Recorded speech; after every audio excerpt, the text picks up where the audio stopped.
DA 4 ఇచ్చింది కేంద్ర ప్రభుత్వం.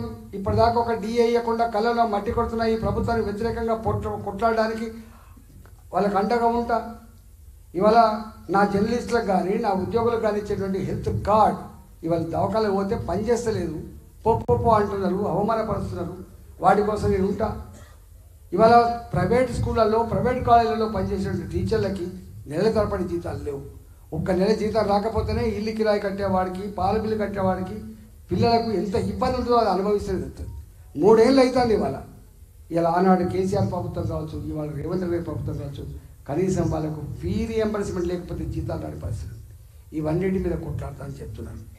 కానీ నేను అడుగుతున్నా, నిన్నటిదాకా డిఏలు ఇవ్వని, ఉద్యోగ క్యాలెండర్ ఇవ్వని, ఉద్యోగ నియామకాలు చేపట్టిన నుండి పార్టీకి మళ్ళీ ఓటేస్తాము మనం, వేస్తాము మనం. అది టీఆర్ఎస్ పార్టీ మొదలుదాకా ఉంది కదా. ఇవాళ 6 నెలలు అవుతుంది. ఇంకా ఈయనైతే ఆయన కంటే ఆయన జుట్ల పుట్టినోడు అని చెప్పింది కాబట్టి మాటల మాయలో ఇట్లా ఓటు వేయండి 9వ తారీఖు నాడు ప్రమాణ స్వీకారం చేస్తే ఇట్లా ఇస్తేనే చెప్పిండు ఆయన. ఇచ్చిండా ఉద్యోగ క్యాలెండర్ మనకు? ఇచ్చిండా నియామకాలు? ఇచ్చిండా? ఆనాడు కేసీఆర్ ఎగబెట్టిన 3116 వృత్తికి తోడుగా ఇంకో 1000 కల్పిస్తా అని చెప్పిండు. ఇచ్చిందా 4000 రూపాయలు? ఏ ఒక్కటి కూడా అమలు కాదు. ఆయన ఏం మాట్లాడతాడు మీరు ఒకసారి ఆలోచన చేయాలి. బాధ అనిపించే అంశం ఇది. నేను ఆనాడు అడిగిన, అరే నాకే అర్థం కావట్లేదు, నేను ఈ రాష్ట్రంలో మొట్టమొదటి ఆర్థిక మంత్రి చేసిన, దాన్ని రీసెర్చ్ చేసినట్టు చేసిన నేను, కానీ నువ్వు ఇచ్చే హామీలు చూస్తే మరి ఇక్కడ ఆర్థిక పరిస్థితి గురించి మీకు సంపూర్ణమైన అవగాహన లేదనా, లేక అబద్ధాలు ఎన్నైనా ఆడి అడ్డదాడులు అధికారం రావడానికి అని చెప్పి అడిగిన.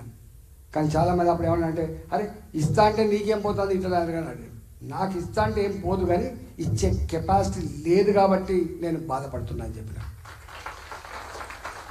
2018లో 2018 6 నెలల ముందు ఎన్నికలు కిందికి దించారు, రద్దు చేశారు. మీకు ఐడియా ఉన్నది. 2018 డిసెంబర్లో ఎప్పుడో ఎన్నికలు జరగాలి.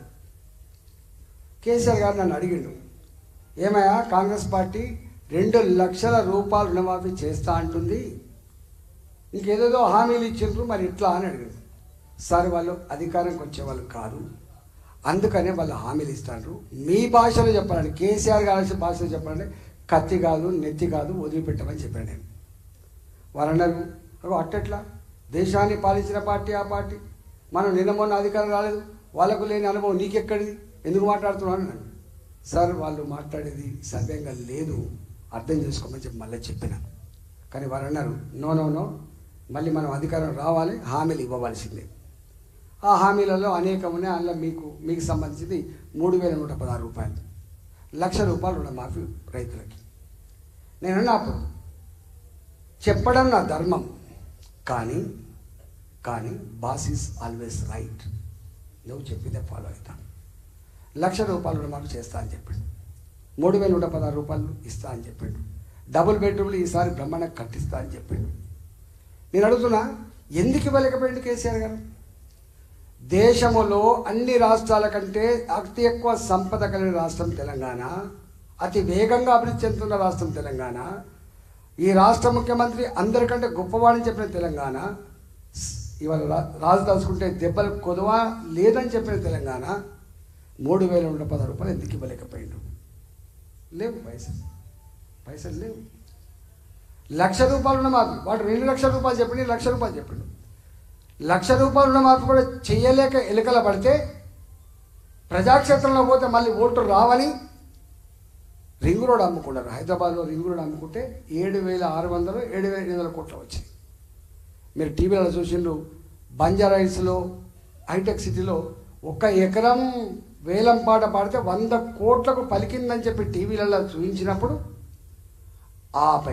ఈ పైసలు తీసుకుపోయి బ్యాంకులకు కడితే 4.5 సంవత్సరాల క్రితం కట్టాల్సినటువంటి ఆ బకాయి కట్టకపోవడం వల్ల వడ్డీకే సరిపోయింది తప్ప అసలు మాత్రం తీరలేదు.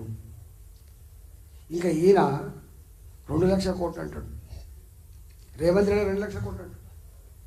తన మాట నమ్మట్లేదని చెప్పి దేవుని మీద వస్తా అంటాడు. ఇప్పుడు కొత్తగా దేవుని మీద ఒట్టు నేను అమలు చేస్తా అంటాడు. నేను అడుగుతున్నా రేవంత్ రెడ్డి గారిని, ఆనాడు అడిగినా మొన్న మళ్ళీ హరీష్ రావు గారు కూడా ఆర్థిక మంత్రిగా పనిచేసి అడిగిండు. నేను అడుగుతున్నా మళ్ళా, మీరు కనుక ఈ హామీలు అమలు చేయగలిగితే శాశ్వతంగా రాజకీయాల నుంచి తప్పుకుంటానని చెప్పి ఆనాడు చెప్పినా మళ్ళీ ఇవాళ కూడా చెప్తాను. నేను ఇవాళ కూడా చెప్తాను, చేయలేరు, మీతో కాదు. ఏమిస్తావు నువ్వు? నాకు తెలుసు ఈ రాష్ట్రంలో కొత్తగా అధికారం చేపట్టిన తర్వాత బ్రాండ్ షాపులు, బెల్ట్ షాపుల ద్వారా వచ్చే ఆదాయం కేవలం 10,700 కోట్లు. ఇవాళ ఈ రాష్ట్రానికి వచ్చే ఆదాయం ఎక్సైజ్ డిపార్ట్మెంట్ ద్వారా 45,000 కోట్ల రూపాయలు. 45,000 కోట్ల రూపాయలు. ఈయన బెల్ట్ షాప్ బంద్ చేస్తా అని చెప్పింది. లెక్క కట్టి మీకు తెలుసో లెక్క పెట్టుండ్రి, 150 నుంచి 200 మంది మగవాళ్ళు